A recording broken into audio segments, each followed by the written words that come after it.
Bonjour à toutes et à tous mes amis chez Cuisine Mali. Aujourd'hui je vous montre comment on sèche le romarin. Et lorsqu'on dit le romarin, on dit le sud de la France. مرحبا بكم اصحابي وحبايبي في كوجينة مالية. اليوم باش نوريكم كيفاش نشيحوا الكليل وشنو نعملوا به، شنو نحضروا به. الكليل هذه هي النبتة نتاع الكليل، ما يعرفش الكليل راهو هذا هو الكليل. ريحته مزيانه برشا، والحقيقه نبته ما تستحقش رعايه كبيره. نبتوه في الجاردان، نبتوه في الفيزان، ما يستحقش ياسر لهوه، ويبدا اخضر العام 12. يعني العام 12 تبدا عندكم النبته هذه موجوده، وقت تحبوا تطيبوا تستعملوها. هذه هي نبته الكليل. ما يعرفش الكليل راهو هذا هو الكليل. ونستعملوا منه الزيوت، نحضروا به برشا حاجات للصحة. يعني معروف نستعملوا به خاصة الزيوت، نستعملوه للماكلة، نفوروا به اللحم زاد مفور. إذا كان نحطوا اللحم مفور يلزمنا الكليل. Le sud de la France, elle est connue aussi la lavande, les olives. C'est pour ça on dit l'herbe de Provence. L'herbe de Provence, c'est-à-dire le sud de la France. Voilà mes amis. Aujourd'hui, vraiment, je vous montre comment on prépare ou comment on sèche le romarin. Et on prépare plein de recettes avec cette plante. C'est une plante qu'on l'arrose pas souvent. Alors, on peut le planter dans le jardin, on peut le planter dans le balcon. Elle est toujours verte, on n'a pas besoin de s'occuper trop. Et elle est magnifique. Et elle est verte toute l'année, comme vous voyez. Toute l'année, elle est verte de cette façon. Voilà mes amis, j'ai coupé un peu de romarin et je vous montre comment on va préparer d'huile romarin et comment on sèche un petit peu de romarin pour la salade, pour pizza, pour préparer nos recettes. Et en plus, d'huile romarin, il est bien pour les cheveux, pour la toux, on peut faire de massage avec d'huile romarin.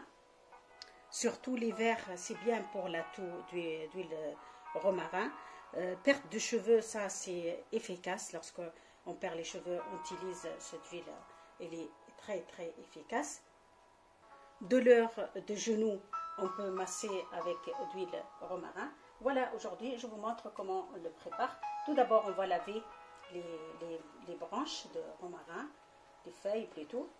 Et je vous montre comment on va préparer cette huile ماجيك. مرحبا بكم مرة أخرى أصحابي وحبابي. هاك تشوفوا قصيد المرسوات نتاع الكليل، ومش نوريك كيفاش نحضروا الزيت خاصة نتاع الكليل. يصلح خاصة في الشتاء معروف الزيت هذايا نعملوا به المساج به ياسر وقت اللي عندنا الكحة. الناس اللي شعرهم يهبط وشيد دو شوفو، اللي n'y a pas mieux que ça de vous mettez un peu pour votre cheveu, c'est très efficace. وخاصة في الشتاء الناس اللي تكحوا كل نخلطوه نحطوه في شوية تيزانة قوت، معناها رانا كي نقولوا الزيت نحطوا شوية برك في مثلا في تيزانة شوية برك نطيبوه الزيت هذايا ونحطوا قوت، ولا نطيبوه هو بيدو هكايا ونحضروه في تيزانة. راهو ما ثمش ما خير الحاجات الطبيعية. تبعوني تو تشوفوا صحابي وحبيبي. قبل كل شيء ساعة ديما أي حاجة نعناع وإلا زعتر وإلا كليل ولا أي حاجة نغسلوا ساعة قبل كل شيء وننظفوا باش نحطوه يتنشف. ومن بعد تنوريكم كيفاش نحضروا الزيت هذايا ونحضروا التيزانه ونحضروا منه الزعتر اللي نشيحوه نحطوه في الروسيت نتاعنا. تبعوني روسيت بطريقه سهله برشا وأي ما تكلفش ما طلبش حتى مجهود. الزعتر نتاعنا مغسول ولا j'ai lavé les branches. Tout d'abord on va commencer pour préparer d'huile. Tout d'abord romarin. Je prends un verre d'huile végétale. ناخذ كيس نتاع زيت مائده، مو زيت زيتونه، كيس نتاع زيت مائده يكون طبيعي كما تشوفوه بالطريقه هذه. ناخذ كيس un verre d'huile végétale, n'importe quelle huile. 2 verres d'eau، زوز كيسين نتاع ماء.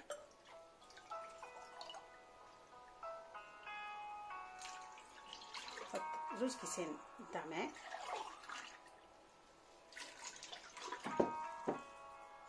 نحط كميه اللي نحب عليها، نحب ياسر نحب شويه، ومستحسن تكون كميه مريقله. ناخذ لي برانش نحطهم من غير ما نحطهم في الكاسرونه نتاعي بالكدا، وباش نحطوهم يغلوا حتى ينشف من الماء، الزيت هذاك ينشف لنا من الماء.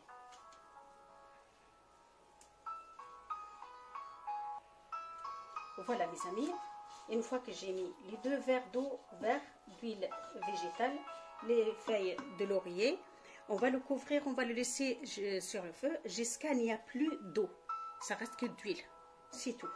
حتى يبقى كان الزيت وكهو، خلوه المده تكفي، خلوه معناها نجموا نخلوه على نار هاديه حتى ينشف من الماء هذاك ويبقى لنا كان الزيت، وهذاك هو الزيت، راه ما ثم حتى شيء صعيب. ونغطوه باغ كونتر الفو كوفري وطا كاسرول، نغطوه ونمشيو على روحنا نحضروا توا التيزانو، نحطوا نوريكم كيفاش باش نشيحوه. توا باش نشيحوه طريقه سهله برشا وما تطلبش حتى مجهود. ناخذ انظف، احنا نجموا نحطوه راهو في كيس ولا نربطوه كيما نحن نعملوا النعناع، اما يلزمكم تغطوه، انا خاطر ماك تعرفوا باش يشيح يبقى للغبره موش باهي للصحه وكل شيء. ناخذ انا بالطريقه نتاعي كوزين ماليه، ناخذ لي برونش نتاعي نحطهم بالطريقه هذه، خليه يشيح على روحه مده اللي يلزم باش يشيح، ونغطيه خلوه باش يشيح بالطريقه هذه.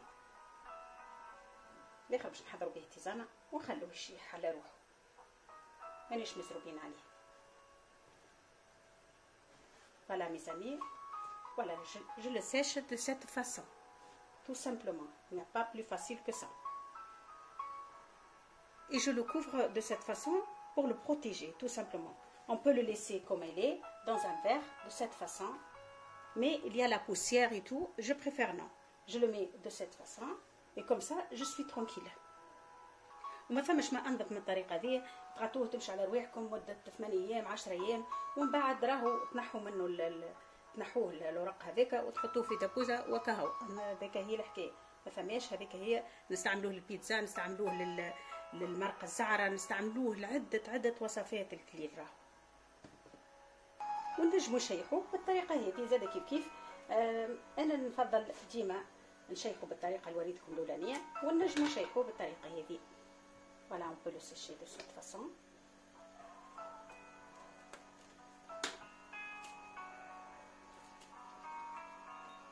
Dans la cuisine, on le met tout simplement. Et lorsqu'on cuisine, on peut l'utiliser.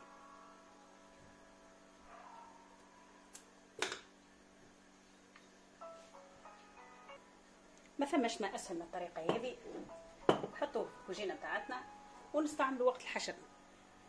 وتوا عاد باش نحضروا التيزان بتاعتنا. ناخذ البراد نتاعي، on va préparer notre tisane.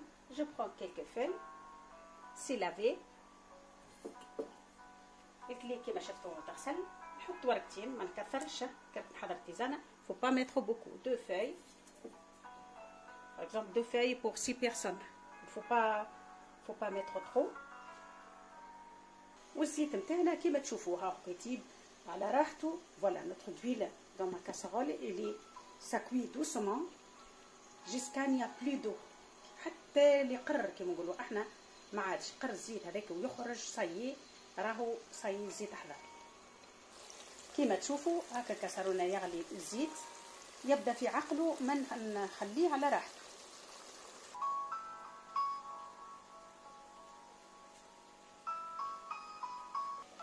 Voilà maintenant l'eau bouillante mes amis. ناخذ الماء نتاعي السخون اللي غليته للتيزانه.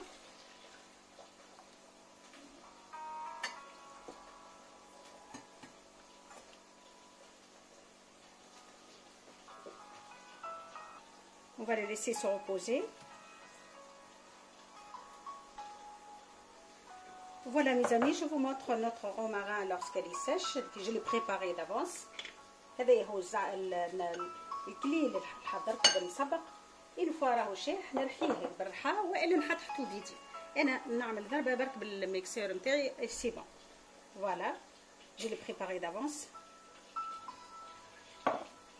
On peut le mélanger avec un peu de thym si vous souhaitez, avec de laurier et tout, et on le mixe un petit peu, à peine qu'on peut le mixer, on le mixe, et je le prépare pour مي روسيت. هذا هو الكلين، ما ثمش ما اسهل طريقه ذي. تحطوا معاه ورقه رند شويه زعتر وتخلطوه الحشيش هذوك الكل وتحطوه في الميكسور شويه برك ترحوه، وتنجموا ترحوه بكل تستعملوا به، تحطوه في دي روسيت معناها كيما الجبن نحضروا به الجبن زاد كيف راهو باهي برشا. اذا كان تنجموا تحضروا الجبن في الدار. هذه هي الكلين، ما ثمش ما اسهل منه وخير منه. نتفقدوا كمان الزيت نتاعنا توا. الزيت كيما تشوفوا ها بدا بشويه بشويه بدا ينقص الماء. فوالا الفوا طومبا جيستان يا بلي دو، نستنوا حتى ما عادش فما ماء بكل. توا نبداو نحركوا باش ميبقاش الكلين من فوق شايح.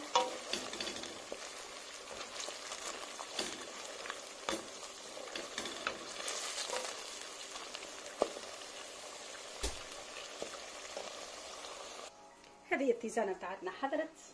تحبوا تزيدوا السكر تحبوا تزيدوا العسل، انا الحقيقه ناخذ هكاكا من غير لا نزيد لا سكر ولا عسل ولا حتى شيء. تهدي الاعصاب باهيه برشا، خاصه في الشتاء وقت نبدو عنا الكحه راهي ما فمش ما خير منها. pour la toux il n'y a pas mieux que ça. On ajoute un peu de miel si vous souhaitez et voilà.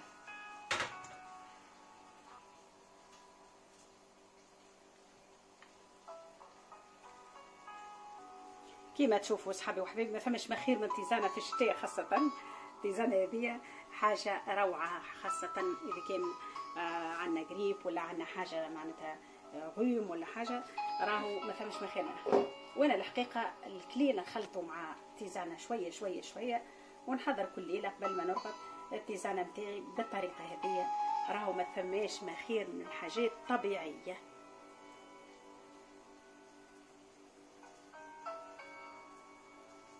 خير من نبقوا نشربوا في القهاوي والتاي والحكايه هذوكم. التاي باهي برشا مي ما نكثروش منه، خاصه في الليل ما نكثروش منه الحكايه هذوما باش نجموا نرقدوا بالغداء ونبدو متهنين. باهي توا نزيد نتفقدوا الزيت عاد نتاعنا وكهو. نتفقدوا الزيت توا عاد نخلحوا عليه الوقت نتاعو. فوالا avant de 10 minutes à peu près on lève le couvert. نبدا نحرك فيه. راك تشوفوا سوي ما عادش يكثر ماء اي كمان خليه 5% باش نجم نفقد بيه مده عام. بالطريقه هذه ما نخليش الماء بكل. اهي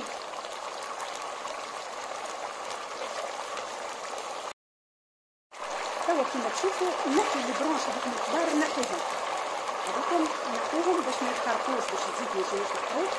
نحيهم البرونش هذوكم. Voilà mes amis, une fois que je vois que c'est bien, il n'y a plus d'eau, je lève tout d'abord les gros branches. On va les lever. نحيهم باش ما يتحرقوناش، باش الزيت ما يجيناش محروق. نحيلهم تاو البرانش هذوكم. ريتو كيفاش الزيت تحطين الزيت. خليه على روحه، خليه يحطنا بالبرد يعني يحطنا.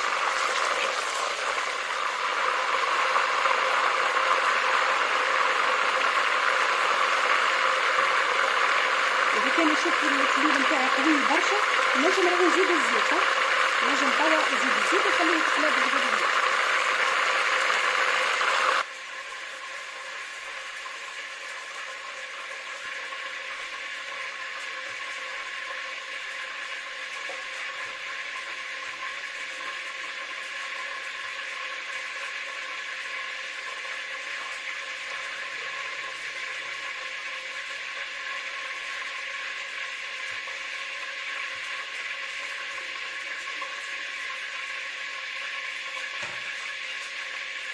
شنو نعرف بيه توا الزيت نتاعي صايم ما عادش فيه ماء بالكل، هو على النار وما عادش فيه التشتيت نتاع الزيت، يعني ما عادش فما ماء.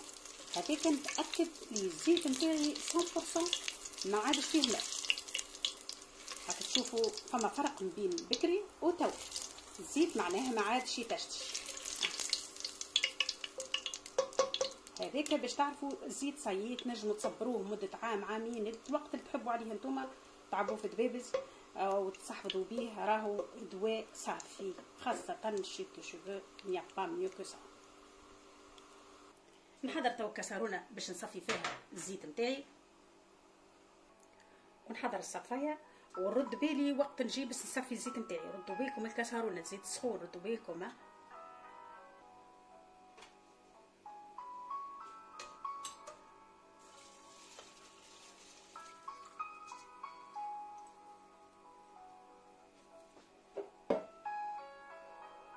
وخلوا الزيت نتاعنا يبرد في عقله قبل ما نعبوه. تردوا بالكم يبرد كومبليتمون.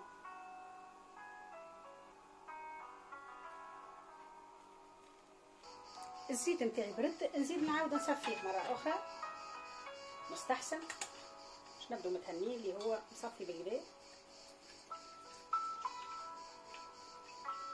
وقت التخ هذاك نحاول ما نحطوش.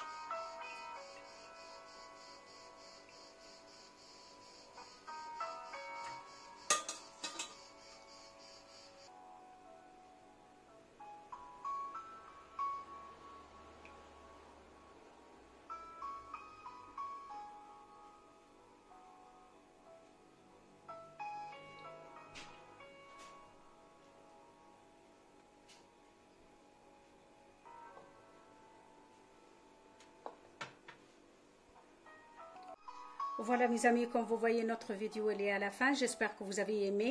N'hésitez pas à vous abonner et merci beaucoup et à bientôt. كيما تشوفوا صحابي وحبايبي الفيديو نتاعنا في الاخر ساي يكمل. كيما تشوفوا زيت حضر، زيت تحفون برشا، يصلح لعده حاجات خاصه الشعر الطايح برشا، راهو باهي برشا الزيت هذا، باهي زي الكليل، باهي التيزانه في الشتاء، باهي برشا اذا كان عندنا قريب ولا بروده، راهو باهي ما فماش ما خير منه. باهي الناس اللي عندهم روماتيزم، كي يبدا شايح نستعملوه للألف أكلة في أكلة، وخاصة البيتزا واللحم المفور نستعملوه له كليل. ما فماش ما خير من الحوايج هذوما، الحاجات هذوما الطبيعيين نحضرهم في الدار واللي ما يتكلفوش بالكل بالكل بالكل. ان شاء الله عجبتكم الطريقه، وما تنسيوش تحطوا جيم وابوني وبارطاجي، وحطوا الكومنتير، حطوا شنو كي تفرجوا في الفيديو، حطوا شنو عجبكم ولا ما عجبكمش، وراهو نتقبل اذا كان فما حاجه ما تعجبكمش نتقبلها بصدر رحب. تبقوا على خير، وان شاء الله نتقابلوا في رسالة اخرى وفكره اخرى. ما خير يا ربي، بالسلامه.